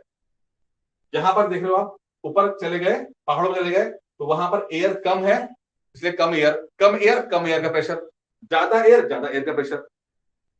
ठीक है, ठीक है, ज्यादा एयर, ज्यादा एयर का प्रेशर। अब मान लो आप लखनऊ में हो और आपके दोस्त जो है वो एवरेस्ट की चोटी पर खड़ा हुआ है, तो एयर प्रेशर किसको ज्यादा लगेगा? लखनऊ वाले को ज्यादा लगेगा कि एवरेस्ट वाले बंदे को लगेगा? ज्यादा। क्यों? क्योंकि लखनऊ में ज्यादा एयर है यहाँ पर, ठीक है, ज्यादा एयर है। एवरेस्ट पे ऊपर आएगा तो कम उसको एयर मिलेगी, तो वहां पे कम एयर है तो कम प्रेशर है। ये तो समझ में आ गया, ठीक है? अब पहला वाला सवाल देखते हैं कि आप ये समझ में आ गया कि गलत बोल रहा है, ऊंचाई के साथ वायुमंडल का दाब घटता है, ठीक है? पहला क्या है? जैसे जैसे ऊंचाई बढ़ती है पानी का बॉइलिंग पॉइंट कम होता है, जैसे जैसे ऊंचाई बढ़ेगी। अब सरफेस के ऊपर 100 डिग्री के पे पानी गर्म हो जाता है, ये बॉइलिंग पॉइंट है ना। बॉइलिंग पॉइंट में किसी भी लिक्विड का बॉइल कर जाने वाला पॉइंट कौन सा होता है? तो 100 डिग्री है पानी का। अब ये कह रहे जैसे ऊपर जाओगे वो कम हो जाएगा। ये देखिए आप सी लेवल पे थे, समुद्र के लेवल पे हो, तो यहां पर देखिए आप सी लेवल पर पानी जो है 100 डिग्री सेंटीग्रेड पे पानी गर्म हो रहा है, ठीक है? थोड़ा सा और ऊपर गए, लगभग 18,000 स्क्वायर फीट पे, यहाँ पर 93 पे पानी गर्म हो रहा है। और ऊपर गए 90 पे पानी गर्म हो रहा है, यहाँ पहुंचेंगे तो यहाँ कुछ गर्म बर्फ बन जाएगी। मतलब कहते मतलब है, आप देखो कि डिक्रीजिंग ऑर्डर हो रहा है, दिख रहा है ना? तो हमारा पहला वाला हमारा जो स्टेटमेंट था वो सही था। 9 तो यहाँ समुद्र के पास सी लेवल पर 100 डिग्री पे पानी गर्म हो रहा है, और हाइट पे गए 93 पे गर्म हो रहा है, और हाइट पे गए 90 पे गर्म हो रहा है, ठीक है? क्यों गर्म हो रहा है? क्योंकि एयर कम हो रही है। यहाँ पर एयर ज्यादा है तो ज्यादा टेम्परेचर चाहिए गर्म होने के लिए। ऊपर गए तो एयर कम है तो कम एयर कम टेम्परेचर, और ऊपर गए तो और कम एयर और कम टेम्परेचर, ठीक है ना? इस कारण से ये कम हो रहा है, ठीक है?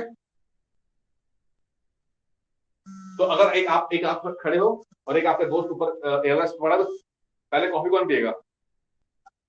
वो पिएगा, उसकी जल्दी जल्दी गर्म हो जाएगी पानी, ठीक है ना? खाना तुम तो जल्दी पका लोगे, लेकिन पानी भाई 90 डिग्री पे ही गर्म हो जाएगा पानी उसका, वहां 100 डिग्री पे गर्म हो रहा है पानी।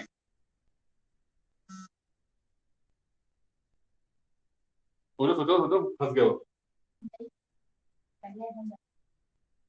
ठीक है, जल्दी बनाते हैं। चाय तो पहले हम ही लोग पियेंगे तब ना जाके बॉइलिंग पॉइंट। चलो यहाँ पे देखो, अगला क्वेश्चन देखें। अब ये है आपका यूपीएससी, ठीक है? तो 3 हमें क्वेश्चन आए थे केमिस्ट्री के आरओ के अंदर। पीसीएस के अंदर भी 2 से 3 सवाल आपको केमिस्ट्री के आने वाले हैं, ठीक है? चलिए, aerosols, foam agents, fire retardants, lubricants. Aerosols, foam agents, अग्नि मंदक और स्नेहक लुब्रिकेंट। नाम सुने चारों के? अब इसे पूछा क्या, कल क्वेश्चन बोलते हैं। In the making of how many of the above are hydrofluorocarbons used. उपयुक्त में से कितनों को बनाने में हाइड्रोफ्लोरोकार्बन की जरूरत पड़ती है? ठीक है, in the making of how many of the above are hydrofluorocarbons used. Hydrofluorocarbon, ठीक है? बताइए, पहला बताइए आप। क्या एरोसोल्स को बनाने में हाइड्रोफ्लोरोकार्बन की जरूरत पड़ती है? एरो होता क्या है? क्या होते हैं एरोसोल्स? ठीक है, ये होते क्या है? क्या माने थे क्या? बढ़ा डबल बढ़ घट गए थे क्या? आंसर सही दिया है, आंसर सही दिया है भाई, आंसर सही है, बिल्कुल सही है। क्यों सही है ये तो बता दो। यूपीएससी का सवाल राइट मार रहे हो तो कम से कम कुछ तो पीछे लॉजिक तो दे दो कम से कम।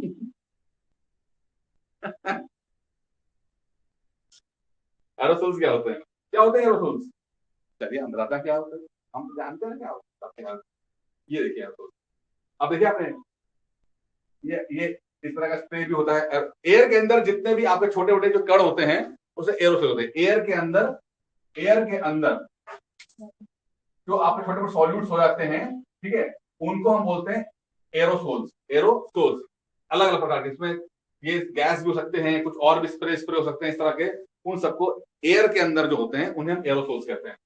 ठीक है, अलग अलग गैस के कण हो गए, कार्बन के कण हो गए, अलग अलग कण जो हो गए उन्हें एरोसोल्स कहेंगे। सबको मिला के एरोसोल्स बोला जाता है।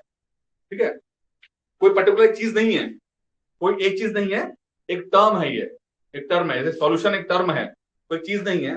जैसे एरोसोल भी एक टर्म है, कोई चीज नहीं है। ठीक है, अच्छा, एरोसोल्स आप देखिए क्या होता है एरोसोल्स। एरोसोल्स है suspension of fine solid particle और लिक्विड ड्रॉपलेट्स इन ए गैस।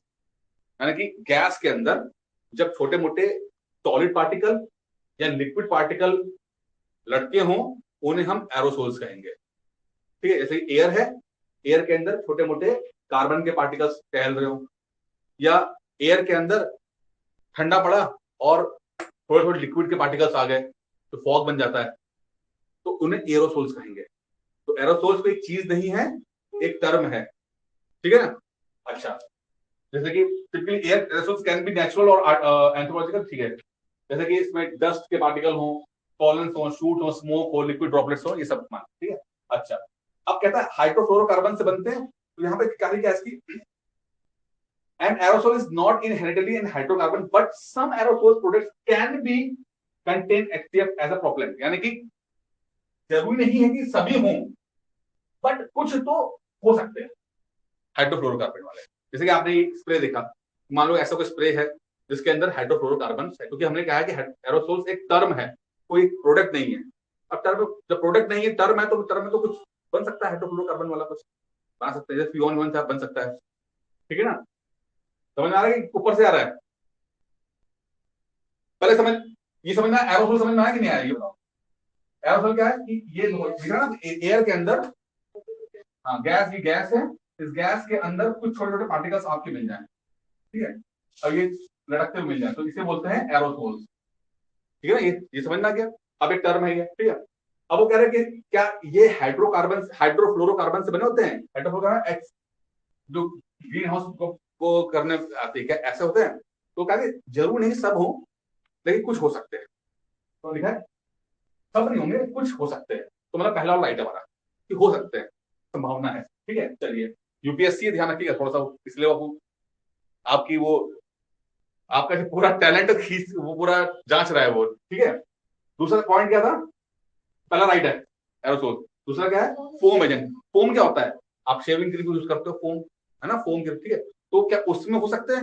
हो सकते हैं, वो भी एक टर्म है। फोम तो कुछ भी हो सकता है ना, फोम तो शेविंग क्रीम का वाला फोम हो सकता है, या और भी फोम होते हैं कुछ, फेस वॉश होते हैं फोम वाले, फोम है, तो फोम भी एक टर्म है, कोई प्रोडक्ट नहीं है भाई। शेविंग क्रीम का अलग केमिकल इस्तेमाल होता है, आपका फेस वॉश में अलग केमिकल इस्तेमाल होता है, तो वो भी फोम भी एक अलग एक टर्म है, उसके अंदर भी हो सकता है, हो सकता है। ठीक है, उसमें इसकी कहानी है कि हाँ सब नहीं हो सकते, हो सकते हैं, फोम एजेंट है, हो सकता है।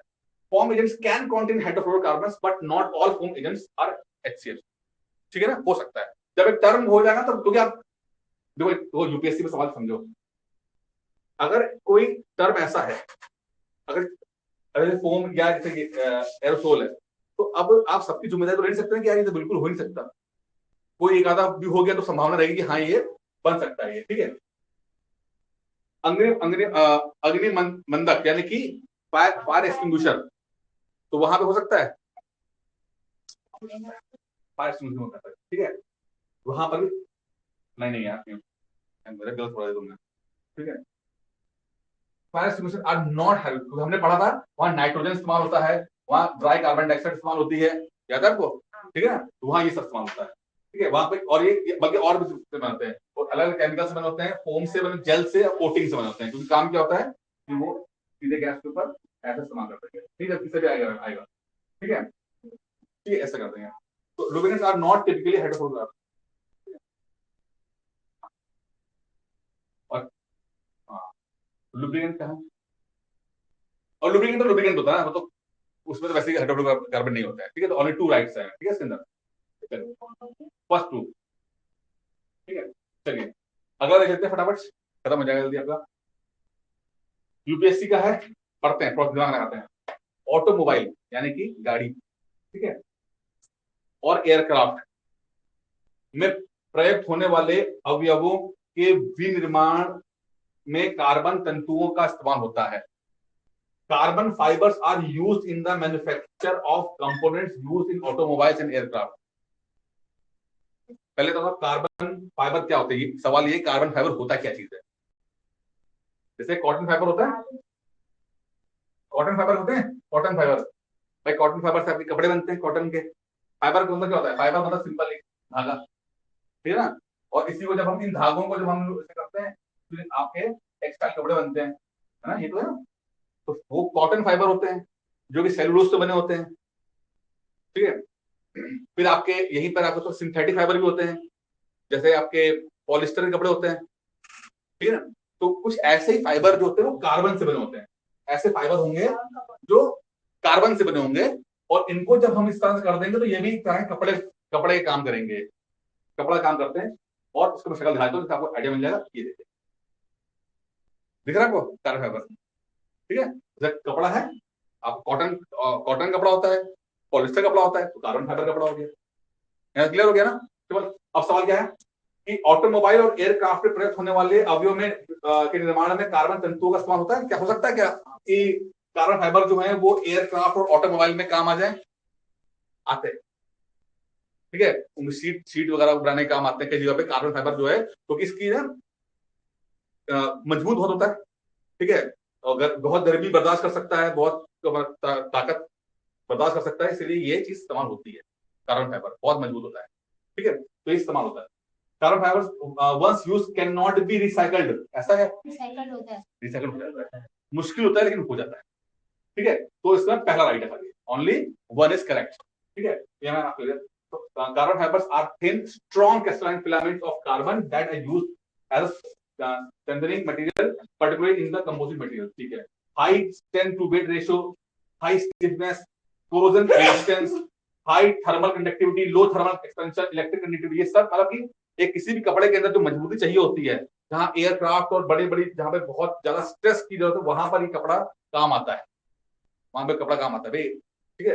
देखो ना, हाई थर्मल कंडक्टिविटी, गर्मी में बर्दाश्त कर लेगा, वो खराब नहीं होगा, बहुत स्टिफ है, ठीक है, तो वहां पे काम आएगा ये। और बना किससे होता है, बना होता पॉलीएक्रिलाइनिल टीएन से, ठीक है, और या रेयन से या पेट्रोलियम मटेरियल है, उनसे बने होते हैं ये, ठीक है। ये जो एरोस्पेस में काम आ रहा है, ऑटोमोटिव में काम आ रहा है, ठीक है ना, जो स्पोर्टिंग गुड्स में आ रहा है, सिविल इंजीनियरिंग में, विंड एनर्जी, मेडिकल में काम आ रहा है। जो हमने दो तो पूछा ही था उन्होंने ना, एरोस्पेस ऑटोमोटिव पूछा ही हुआ है उन्होंने, तो काम आता है, ये कपड़ा से काम आता है, ठीक है।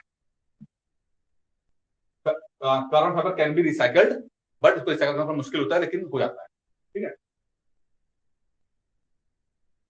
अच्छा, हरित हाइड्रोजन नाम सुना है, ग्रीन हाइड्रोजन, ठीक है।